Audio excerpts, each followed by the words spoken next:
Hi, Ms. Redmond, it's Jasmine, and this is my culminating video on quadratics. So we'll start off by reading the question. It says a rocket is launched from the ground and follows a parabolic path represented by the equation r of x is equal to negative x squared plus 10x. At the same time, a flare is launched from a height of 10 feet and follows a straight path represented by the equation f of x is equal to negative x plus 10.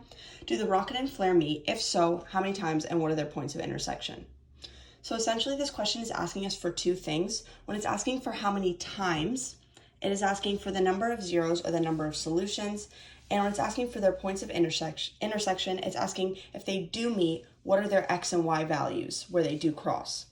So to solve this equation, we're going to start off by setting r of x equal to f of x.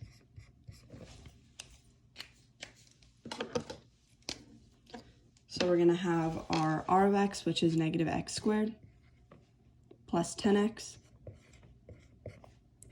equal to negative x plus 10. Now, we need to eventually get this into standard form, but in order to do that, we need to set all these terms equal to 0. And in order to do that, we need to get all of the terms on one side. So to move these to this side, we need to do the opposite of what their signs are. So this is a negative x squared, so we're going to add x squared. And this is a positive 10x, so we're going to subtract 10x. And then I'm just going to rewrite it down here. So we're going to be left with negative x plus 10 plus x squared minus 10x is equal to 0.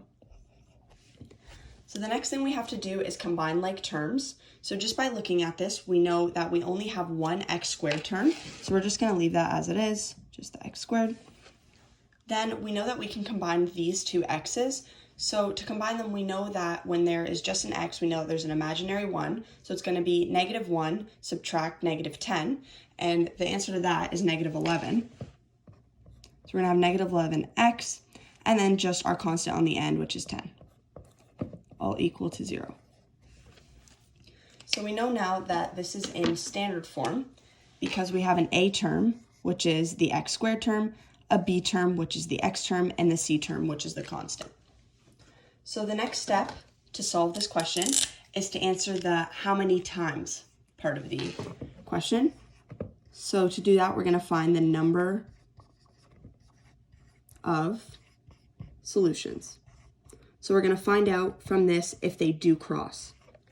So to do that, we have a special formula, and that special formula is b squared minus 4ac. And there are three outcomes to this situation. So if b squared minus 4ac is smaller than 0, that means that we're going to have no solutions, which means that they don't cross.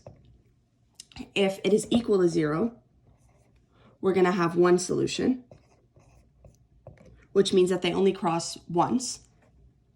And then if it is bigger than 0, we are going to have two solutions, which means they cross twice. So we're just going to sub our a, b, and c terms into b squared minus 4ac to find out how many solutions we have. So I'm just going to rewrite it down here. So our b term is our negative 11. So negative 11 squared minus 4 times a, which is, again is our imaginary 1, and then our c, which is 10. So negative 11 squared is positive 121, and then negative 4 times 1 times 10 is negative 40. 121 minus 40 is 81, and we know 81 is bigger than 0. So we can conclude that we're going to have two solutions.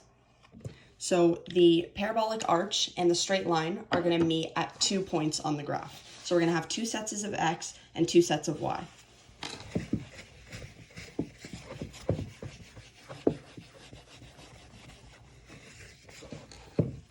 So the next thing we're going to do is factor our equation to get the x's.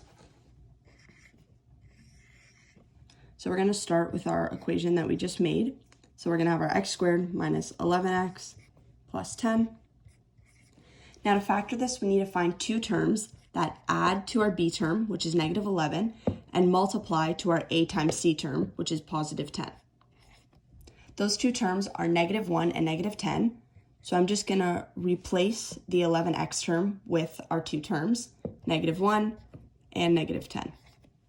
So we're gonna have x squared minus 1x, or we could just write x, but I'm just gonna write the 1 in so that we can see, minus 10x plus 10. So now we need to find the greatest common factor between these two sets.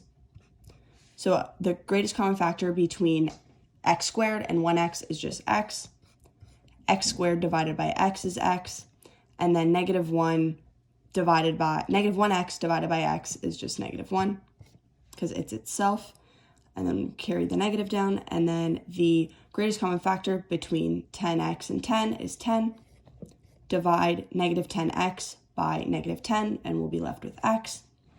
And then positive 10 divided by -10 is just -1. So we have our two pairs now. We have our x minus 1 and then our x minus 10. So this is now telling us the x's of where our line and our arch are going to meet. So we just take the opposite of what's in the brackets. So x1 is +1 and x2 is +10. Because remember, we need to take the opposite of what's inside our brackets.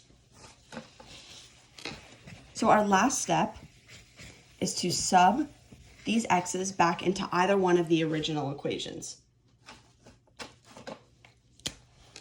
So step 4, we can sub them into either equation, it doesn't matter, but I'm just going to choose to sub it back into the -x plus 10 equation just because there is no x squared term, so it'll be a little bit easier on us. So we're going to rewrite the original equation. So f of x is equal to -x plus 10. So when x is at 1, we're just going to sub that in to our equation. And f at +1 is just -1 plus 10, which is 9. So we know that when x is 1, y is 9. And we're going to do the exact same thing for our x number 2, except we're going to sub in 10. So writing the original equation, f at 10 is just equal to -10 plus 10, which is equal to 0. So we know that our 2 points of intersection are 1 and 9 and 10 and 0. So we're just going to write that.